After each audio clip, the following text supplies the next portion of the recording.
Long before your grandfather's grandfather drew breath, an empire of old Earth cracked the stars and claimed a world of green and endless sea. They called her Sophie. Then her oceans turned to sand, her people fled, forgotten. Decades passed. Raiders came for what the desert buried. But one did not come merely to take, he came to conquer. I have walked beside him through fire and ruin. This is the tale of Lord IRPOTATOBRAIN.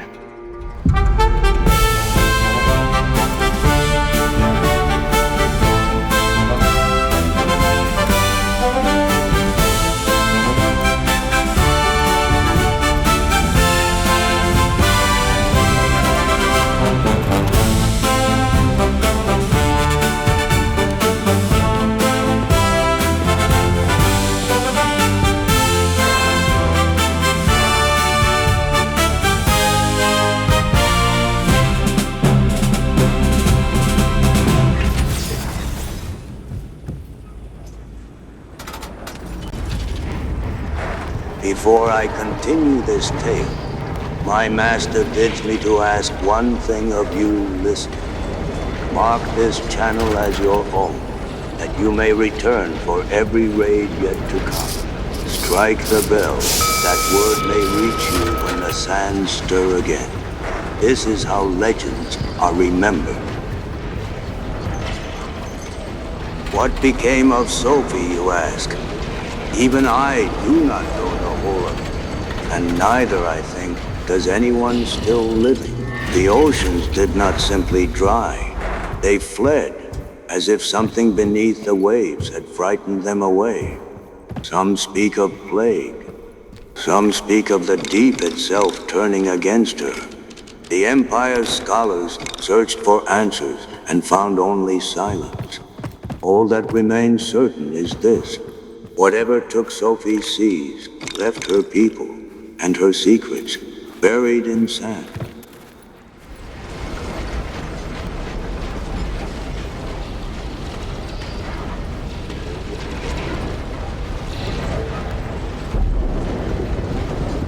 On his path toward the old city, a red flare tore through the sky, an ironclad tower, woken not by him, but by another.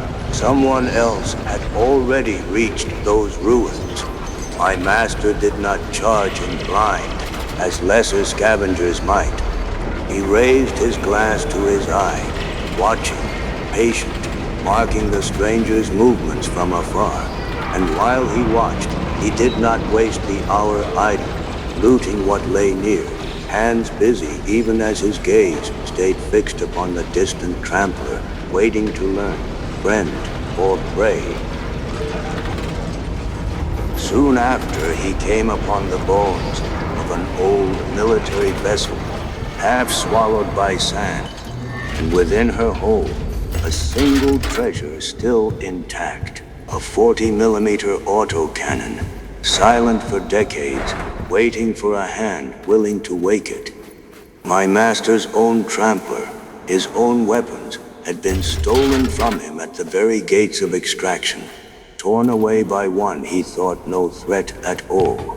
A bitter lesson, paid in iron and pride. But Sophie, it seemed, was willing to lend him the means to rise again. As he mounted his new cannon, he saw it, a Tramper in the distance, reactor cold, no smoke rising. Dead, perhaps, or waiting. He loaded what little ammunition the old boat had spared him, cautious, counting every shell. Then the reactor woke. Smoke curled skyward, and the machine turned toward him. My master's blood ran cold. He spun his own Tramper about, engines, desperate to flee before the hunter became the hunted. But iron is slow, and the sand remembers every second wasted. It may already be too late.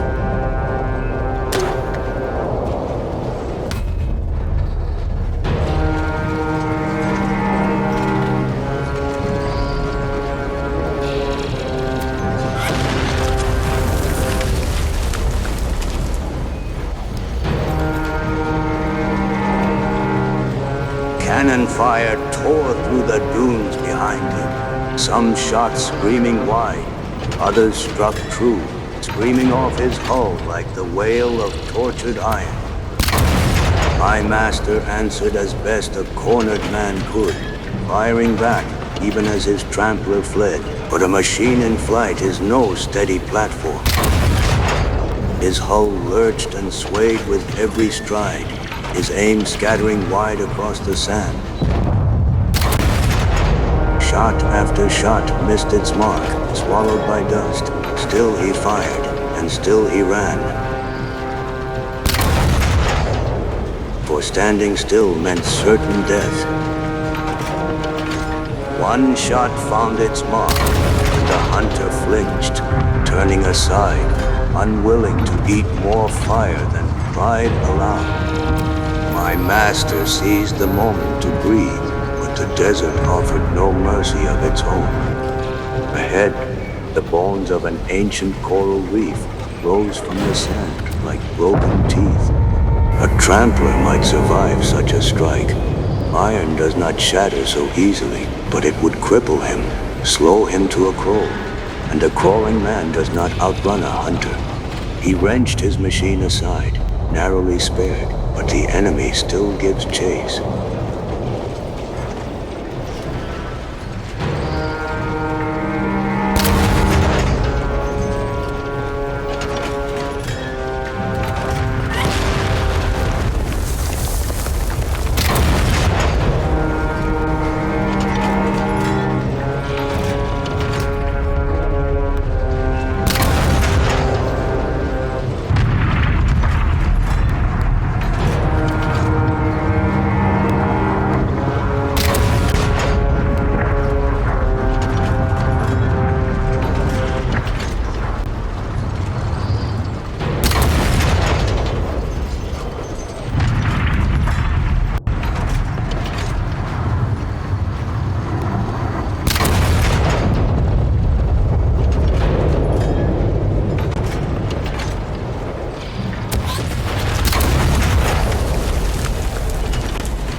Fortune, at last, turned her eye toward him. A shot found its mark true.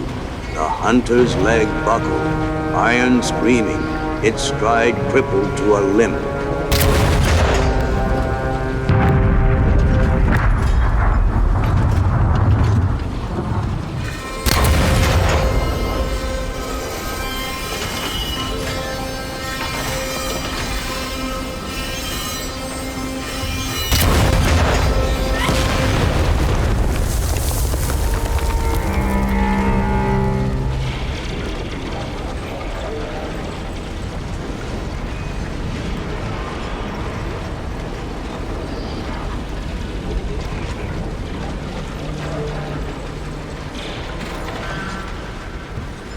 My master seized the reprieve, hands moving fast over wounded plating, mending what he could before the chase resumed.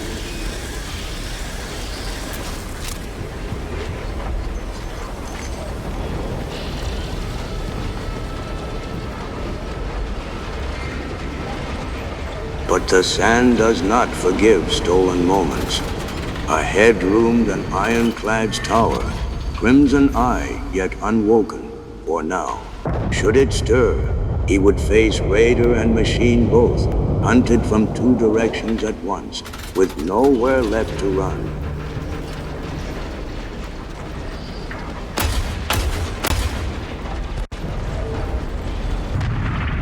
In his haste to spare the tower's wrath, disaster struck close to home. My master fell, tumbling from his own trampler into the waiting sand. His iron home did not slow, did not look back, walking on without him, deaf to his cries. No man outruns his own machine on foot, yet the hunter's cannon still roared, blind to his fall. still hunting a trampler now empty of its master. So my master did the only thing a desperate man could. He ran toward the enemy itself, meaning to board it, or die trying to matter. The enemy towered above him, iron and fury given form, as my master leapt for its ladder, and missed, sand swallowing his grasp. But fate, cruel as she is not without humor. In its hunger, the enemy had strayed too near the tower, and now the crimson eye woke, roaring to life. Ironclad against Tramper, the enemy of my enemy, it is said, becomes a friend unasked. Steel met steel in fury behind him, and my master did not linger to watch. He turned and ran to reclaim what was rightfully his.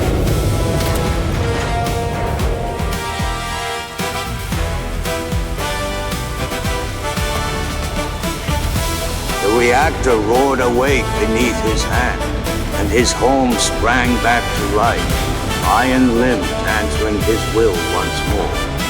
My master wasted no breath on relief. Cannons swung, targeting friend and foe alike, for on this day there were no allies, only survivors. He fired upon the Ironclad. He fired upon the Raider, dared steal his fall as opportunity. And between each roaring shot, his hands moved just as fast, mending plating, patching wounds. A man fighting two wars at once, one against his enemies, and one against his own dying iron.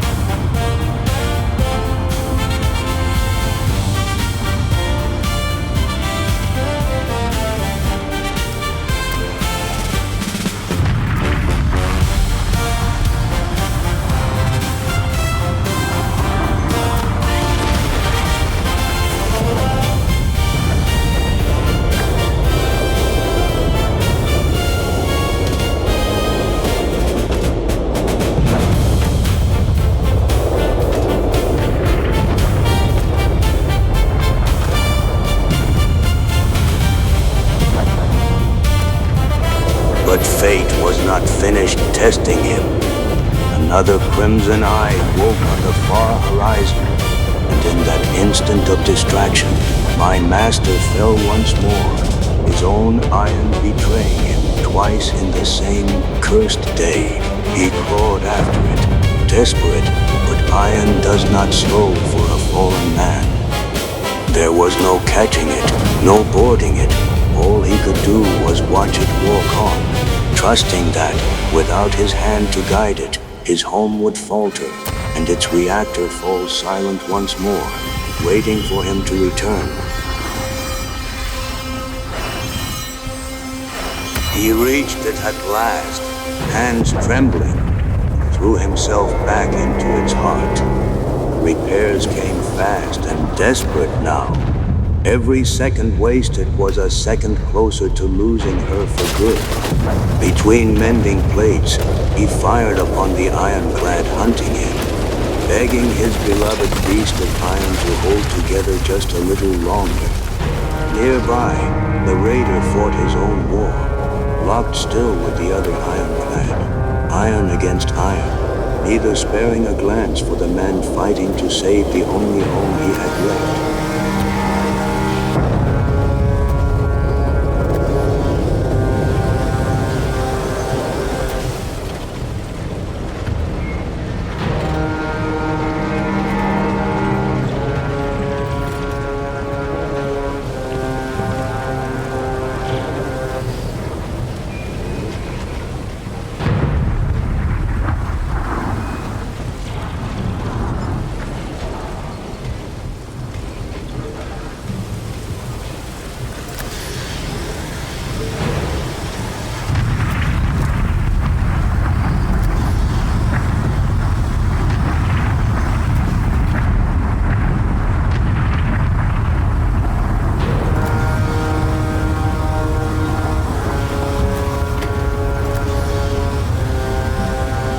When at last the fighting stilled, my master found only wreckage where one ironclad had stood. The raider had finished the other, and beyond the hill, smoke still rose where his machine rested, licking its own wounds in the dark. Not fled, not defeated, only pausing, gathering strength for the hunt to come again. My master knew that smoke for what it was, a warning, not a retreat. The raider was not done with him. He had only bought himself a little time, and time, on Sophie, is the rarest treasure of all.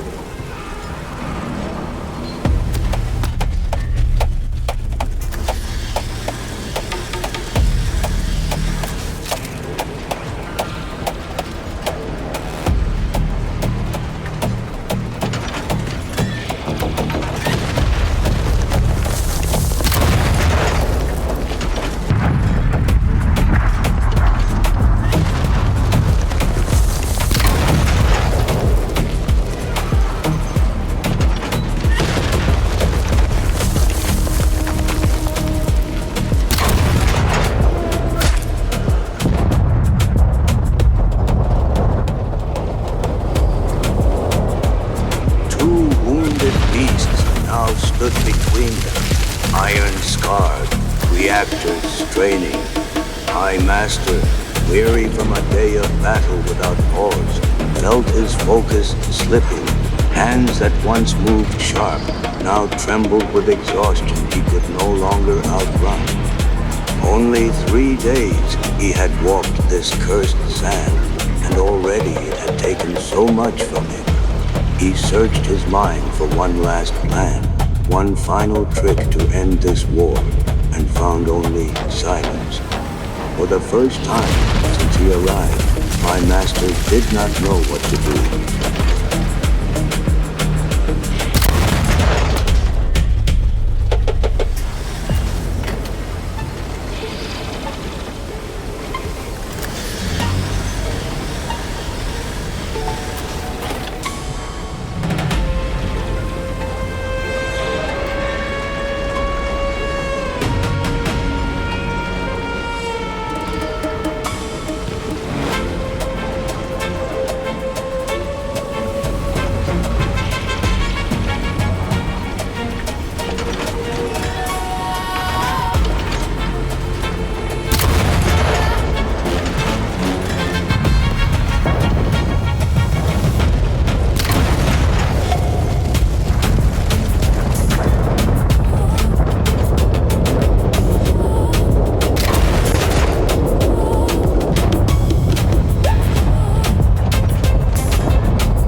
No plan left, and death circling closer with every breath, my master made his choice, the choice of a man with nothing left to lose.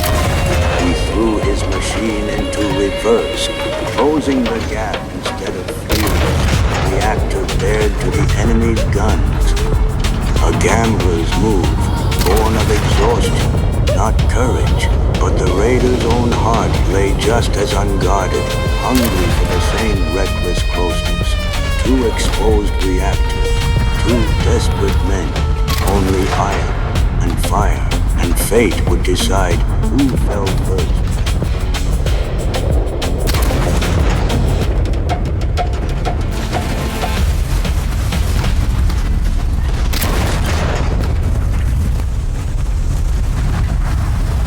The gamble failed him. His home gave one final, shuddering breath. Reactor dying beneath him. Iron collapsing into the very sand that had carried him this far. My master did not weep for it. There was no time for grief, only survival. He abandoned the only shelter he had left and ran once more toward the enemy, desperate now, not to destroy it, but to claim it. If Sophie would take his home from him, then he would take the very machine that took it and make it his own.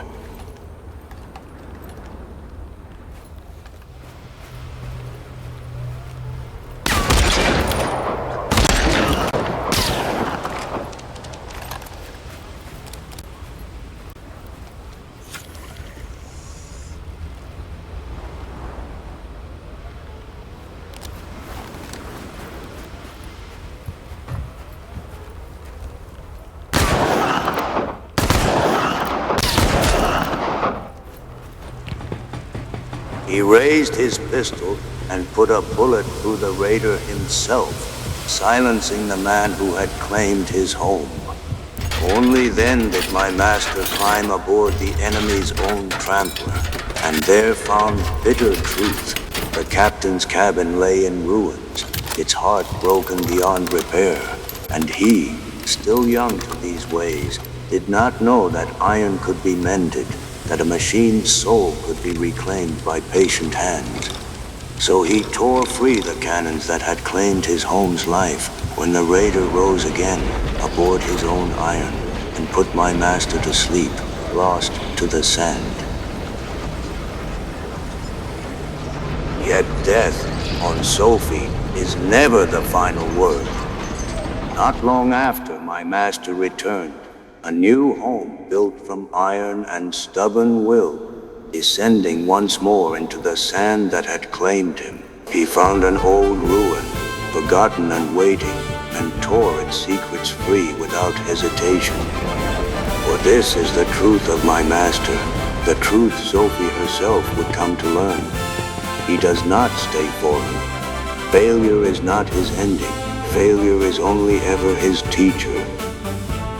His tale does not end here, listener. Sophie's sands hold many secrets yet untold. Join us again for the next chapter in the adventures of Sand Raider Potato.